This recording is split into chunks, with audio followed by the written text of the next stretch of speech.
Olá, meu amigo, minha amiga, muito obrigado por vocês estarem aqui no nosso Portal do José. Hoje para mais um encontro, no momento em que o Brasil continua a experimentar, a perceber algumas mudanças muito importantes. Porque quando a gente tem mudanças no mundo da política, isso representa que nós teremos mudanças na nossa vida real. Porque é através da política que homens públicos mexem no destino de determinadas sociedades, de determinadas nações. Isso está acontecendo aqui no nosso país. O fato da gente ter conseguido se livrar de uma pessoa que era muito nociva à sociedade brasileira, aos interesses do povo brasileiro, já representou uma grande mudança aqui no nosso país. Não que o Brasil esteja passando por uma revolução, uma transformação radical. Não, nós estamos muito longe de rupturas, de rompimentos de paradigmas, de estruturas muito poderosas aqui no nosso país. Mas não resta dúvida que a gente conseguiu mudar o destino do nosso país, que se estivesse nas mãos dessas figuras que ficaram 4 anos fazendo o que fizeram, nós estaríamos em muitos maus lençóis aqui no Brasil. Hoje eu quero chamar a atenção de vocês para mais uma característica da corrosão moral que o Brasil sofreu, tendo ali à frente da nossa nação um personagem absolutamente desqualificado e desclassificado, que está traindo pessoas que estavam perto dele até pouco tempo. Como é que pode alguém prestar apoio eleitoral a uma pessoa, dizer que é seu irmão e de repente, depois de alguns meses, diz que é uma pessoa que tem retardos, que é uma pessoa que tem problemas, que não compreende bem a realidade, que é um pobre coitado? O que a gente pode dizer de alguém que faz esse tipo de comportamento? Só que essa pessoa que está tendo esse comportamento é o ex-presidente da República.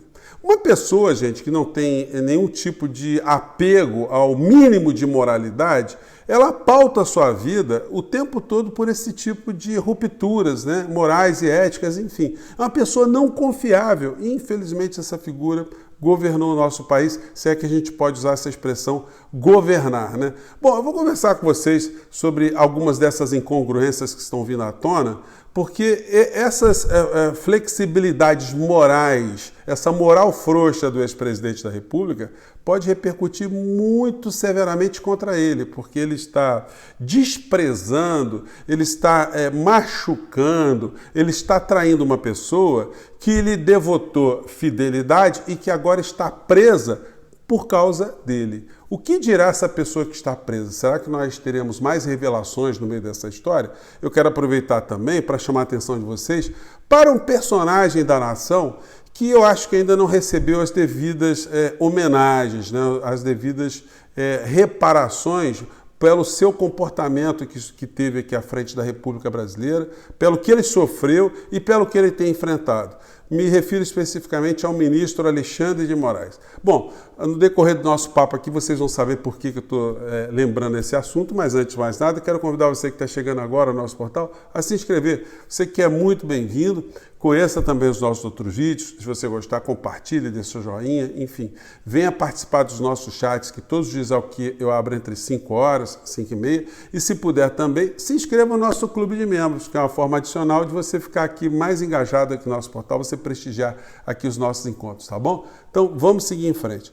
Gente, mais cedo eu chamei a atenção de vocês para essa situação aqui, um momento que o ministro Alexandre de Moraes, ele foi agredido de uma forma visceral, Eu vou passar primeiro o vídeo aqui e depois eu quero fazer aqui algumas considerações com vocês. Esse aqui é um momento que o Bolsonaro estava ameaçando o ministro Alexandre de Moraes e falando para ele, dando um ultimato para ele, para ele largar o Supremo Tribunal Federal, pegar o boné e ir embora para casa.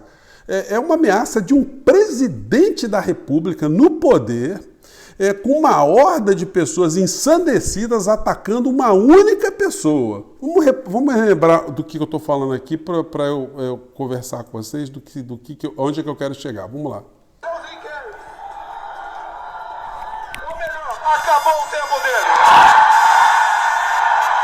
Sai, Alexandre de Moraes! Deixa de ser canalha!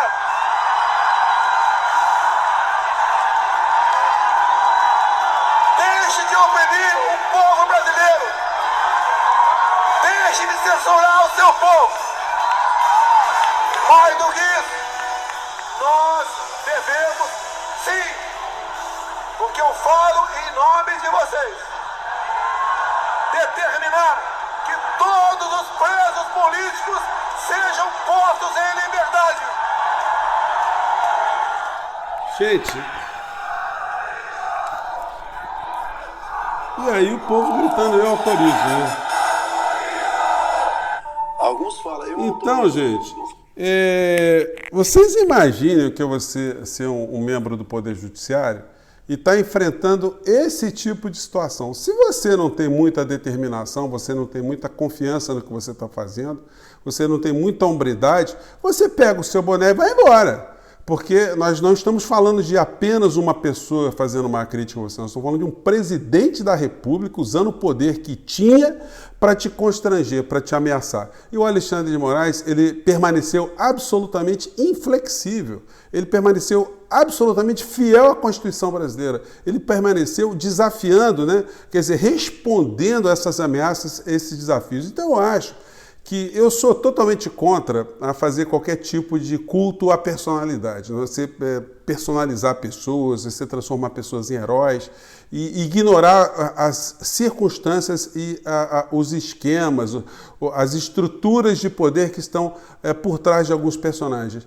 Mas no caso do ministro Alexandre de Moraes, a história do nosso país tem que fazer justiça ao que ele fez nesse processo todo. Gente, eu só quero lembrar vocês que no dia das eleições, no segundo turno, eu estava aqui com vocês, aliás, muitos canais ficaram abertos, né, acompanhando o que estava acontecendo, e nós acompanhamos com muita aflição as operações da Polícia Rodoviária Federal, da Polícia Federal, interditando, bloqueando ônibus no nordeste do nosso país, principalmente em locais onde o ex-presidente, quer dizer, o atual presidente da República, né, na época ex-presidente da República, estava tendo uma intenção de votos muito, muito positiva, né? Gente, esses caras quiseram roubar as eleições aqui do nosso país. Até 1h da tarde, quando 1h, 2h, quando as notícias começaram a circular, as denúncias começaram a circular, o ministro Alexandre de Moraes, no domingo eleitoral, que estava de plantão, ele determinou instantaneamente que os bloqueios fossem cessados e que os responsáveis fossem identificados. E agora eles estão respondendo, sendo que os covardes estão tentando escapar da justiça nesse momento. Mas eles vão ser alcançados. E aí o senhor Anderson Torres, que estava preso até há poucos dias, né, que está com tornozeleira eletrônica, não é que ele esteja solto agora, que ele estará livre de uma condenação no futuro, não. Porque as provas são contundentes contra essas pessoas que quiseram roubar a eleição do povo brasileiro. Numa eleição muito apertada, não fosse o comportamento do ministro Alexandre de Moraes, o comportamento destemido, nós corremos o risco naquele momento, né, de ter perdido as eleições para essa gente que fez o que fez aqui no nosso país. A todo instante pipocam, né, denúncias de como essa gente tentou fraudar as eleições, como eles tentaram comprar as eleições, como eles despejaram bilhões e bilhões de recursos públicos do povo brasileiro para tentar ganhar essas eleições ou corromper essas eleições, a pressão política que eles fizeram com o acompliciamento de uma parcela das Forças Armadas. Então não foi pouca coisa não. Além da omissão que os grandes veículos de comunicação tiveram em muitas situações onde eles deveriam denunciar esse tipo de criatura e não fizeram isso, possibilitando que ele chegasse com algum tipo de viabilidade nesse processo eleitoral, né?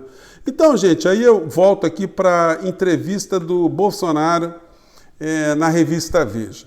Ele foi perguntado sobre os diálogos que estavam sendo travados, né, no seu entorno, pertinho dele, né, no ajudante de ordens, o Coronel Cid, que no nosso encontro anterior eu mostrei para vocês que ele tentou terceirizar a responsabilidade para o alto comando do Exército, numa atitude absolutamente covarde, né? Porque alto comando do Exército é uma coisa abstrata, né? Quem do alto comando do Exército plantou o Coronel Cid para cometer crimes, para favorecer o ex-presidente da República, para se locupletar, para tentar fraudar a entrada de joias no nosso país, para tentar sabotar a democracia do Brasil, para tentar cada vez mais, com os artifícios ilegais de processos, inquéritos na Polícia Federal, constranger ministros do Supremo Tribunal Federal, desacreditar o sistema eleitoral brasileiro. Enfim, quem é que fez isso? Então o Bolsonaro, como grande covarde, como eu mostrei para vocês, ele já fez esse tipo de atitude, né? Mas aí a coisa avança. Aqui na revista Veja, A pergunta do jornalista foi: a investigação encontrou diálogos de pessoas do seu entorno articulando ações golpistas. Uma dessas pessoas, inclusive, sugere ter relações de amizade com o senhor. Aí o Bolsonaro responde: vejam se isso não é assim um suprassumo da canalice. Responde ele: essa questão do ex-major Ailton é ridícula. Por que amizade com Ailton? Bolsonaro pergunta, né? Porque é paraquedista. Ah, então todo paraquedista é amigo de Bolsonaro? Pois bem. Aí ele diz: 2 vezes por ano eu te encontro de paraquedistas e ele estava lá. Se você conversar com ele, em 30 segundos não quer mais conversa. Só que o Bolsonaro, que está dizendo que não queria mais conversa, foi o mesmo que fez um áudio apoiando a candidatura dele, foi o mesmo que no dia das eleições esteve acompanhado desse senhor Ailton. Era o mesmo que conversava com o coronel Cid, o major Cid, não sei nem mais qual a patente dele hoje, ao tempo que queria para falar de rupturas institucionais. Bom, prossegue aqui a entrevista. Ele mandou um áudio para alguém dizendo que mobilizaria 1.500 homens para um golpe, coisa assim. O Ailton não mobiliza meia dúzia de jogadores de dominó. Se conversar com ele, vai ver isso. É um coitado. Ah, senhor Bolsonaro, então ele é um coitado? Vamos acompanhar agora como é que ele vai reagir a esse tipo de desprezo, né, de traição. Ele queria que eu gravasse um vídeo para ele na campanha no ano passado. Respondi: Ailton, você é meu irmão, você é meu 02, porque o 01 é o Hélio Negão. Aí levaram para o lado de que ele é meu 01 no Rio de Janeiro. Gente, então é o seguinte, esse tipo de comportamento do Bolsonaro é um comportamento de um homem honrado, de um homem que tem alguma coisa na cabeça, alguém que tem algum tipo de lealdade? Evidentemente você já sabe a resposta. Agora, resta saber como o senhor Ailton ali, que está preso, como ele vai reagir a esse comportamento de um traidor, né? Alguém que devotou toda a sua vida política, que teve algum tipo de envolvimento, alguém que fez campanha para Bolsonaro, ser tratado dessa forma, enfim. Mas não é o primeiro e nem será o último. Resta saber como é que esse imbróglio todo terminará. A mulher do coronel Cid já assumiu para si a responsabilidade de ter usado cartões de vacinas falsos, né, para ela e para os seus filhos. Então, ela já está confessando um crime. E está confessando um crime também cometido pelo seu marido, cuja pena será muito maior. Esse tipo de armação, esse tipo de estratégia não vai excluir a responsabilidade do presidente da República. Não são os meros depoimentos que funcionam como provas inequívocas, não. A Polícia Federal tem elementos suficientes para mostrar que o Bolsonaro sabia dessa história, que ele tirou proveito dessa história, que o entorno dele tirou proveito dessa história. E aí eu chamo a atenção de vocês para uma situação que está passando despercebida, de uma maneira geral, pelos veículos de comunicação, por quem está tratando esse assunto. O Bolsonaro diz que ele não precisava de cartão de vacina falsificado, e nem a filha, porque a filha teria um atestado médico que diz que ela não pode tomar vacina. Gente, tem que ser colocada uma lupa em cima desse atestado médico, porque eu tenho certeza absoluta que ele não corresponde com a verdade dos fatos. O Bolsonaro encomendou, vocês vão ver no futuro, esse atestado médico. Esse atestado médico deve ser fraudulento justamente para justificar a teoria do Bolsonaro que a filha não tomaria vacina. Antes de ter qualquer tipo de problema, ele já falava isso nas redes. Então, gente, infelizmente nós tivemos nas mãos desse tipo de personagem, com esse tipo de moral, mas ele foi muito útil às estruturas de poder aqui no nosso país. Eu gosto sempre de sublinhar esse aspecto, gente, para não parecer que a gente tem um problema com um único ser humano, né? Que a gente teve aqui uma figura fora da curva e que ele foi o responsável único por tudo que aconteceu no nosso país. Não, ele foi o responsável principal, mas ele teve muita gente, muitas estruturas que ficaram compliciadas com ele, se utilizaram dele, e agora que ele está caindo em desgraça, a gente vai ver cada vez mais as pessoas se afastarem dele, e quanto mais ele comete esses desvios de caráter, mais ele vai arrumar inimigos, mais revelações surgirão no futuro. É só a gente aguardar que a gente vai ver mais situações. Gente, eu fico por aqui, mais uma vez, um grande abraço. Um grande abraço, se um dia eu puder falar isso diretamente para ele, ao ministro Alexandre de Moraes. Graças a ele, nós tivemos aqui um enfrentamento absolutamente fundamental para a gente manter a nossa democracia. Então fica aqui a minha homenagem, um grande abraço, gente, e até o nosso próximo encontro. Tchau.